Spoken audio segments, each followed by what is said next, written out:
Ladies and gentlemen, make a whole lot of noise for Mr. Eddie Hejka.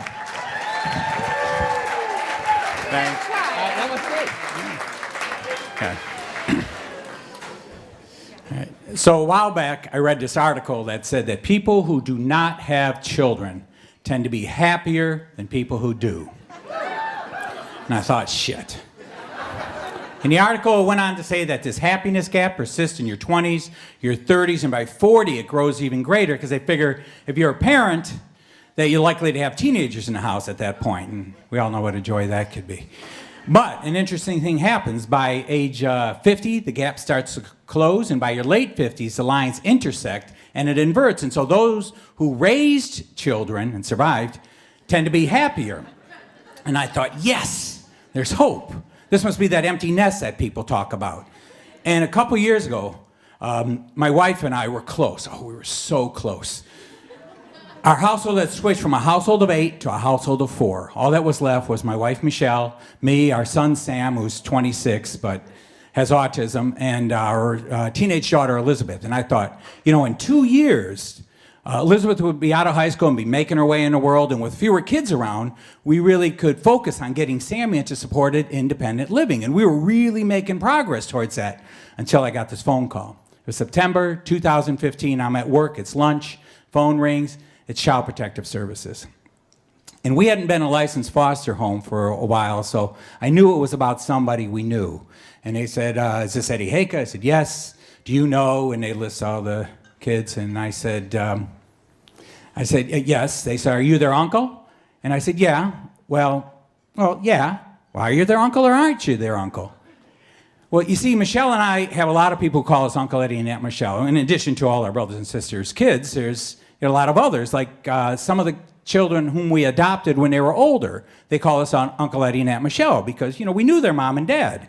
And then their older brothers and sisters who may have never lived with us, they call us Uncle Eddie and Aunt Michelle. And a lot of them have kids now, and they call us Uncle Eddie and Aunt Michelle. And there's a lot of people who call us Uncle Eddie and Aunt Michelle. She says, hold on, I have to talk to my supervisor. Puts me on hold for 5 minutes, comes back and says, my supervisor says it's fine. You're a relative placement since you adopted 2 of their aunts and 1 of their uncles. That makes you the great aunt and great uncle. I said, great. She said, when can you come pick them up? I said, hold on, I haven't even talked to my wife yet.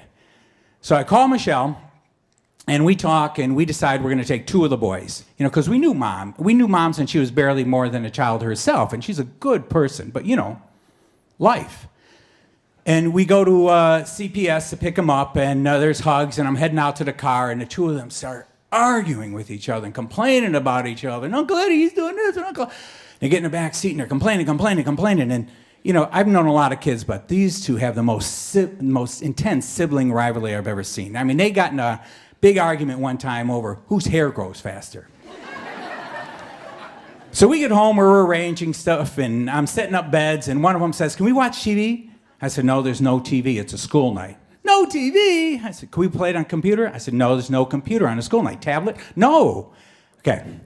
There's no electronics during the school week. If you're good during the school week, on the weekend, you can have electronics. No electronics! I said, what you can do is go outside and play, or stay here and help me set up these beds. So they help me with the beds. My wife comes home, gets all their sizes, runs to the store, buys clothes, pajamas, underwear, socks, shoes, toothbrush, all the stuff. Come home, they try stuff on, we have a late dinner. And I said, okay, guys, as soon as we clean up, you got to go take your bath or a shower, brush your teeth, get your pajamas on, and go to bed. Go to bed? I said, yes. On school nights, your bedtime is 8 o'clock. 8 o'clock? I said, yes, 8 o'clock. I said, well, I tell you what, when you're ready, you go upstairs, you can read in bed for a while, and I'll come in and up and check on you, turn the light off. Or we can sit on the couch, and I'll reach you before you go up. They said, all right. So they get ready. I go sit on the couch, and I think, what the hell are we doing? I'm too old for this. It's one thing to keep up with active little boys, and they're active, when you're 27 or 37 or 47, but I was nearly 57 years old. I'm thinking, we can't do this. This is stupid. And as I sit there, I hear them arguing about over what books to pick out, and all I can picture is that empty nest just disappearing over the horizon. They finally pick some books. They come sit on either side of me. I read one book. read the second book, and they're snuggling closer and closer and closer, especially the little one. He's like trying to crawl right inside my ribs. And I'm reading the third book, and he looks up at me with one eye. And I think he's going to ask me something about the books. And he says, "No hitting in this house, huh?" I tell him, "You're right. There's no hitting in this house." And I hugged him. But I think,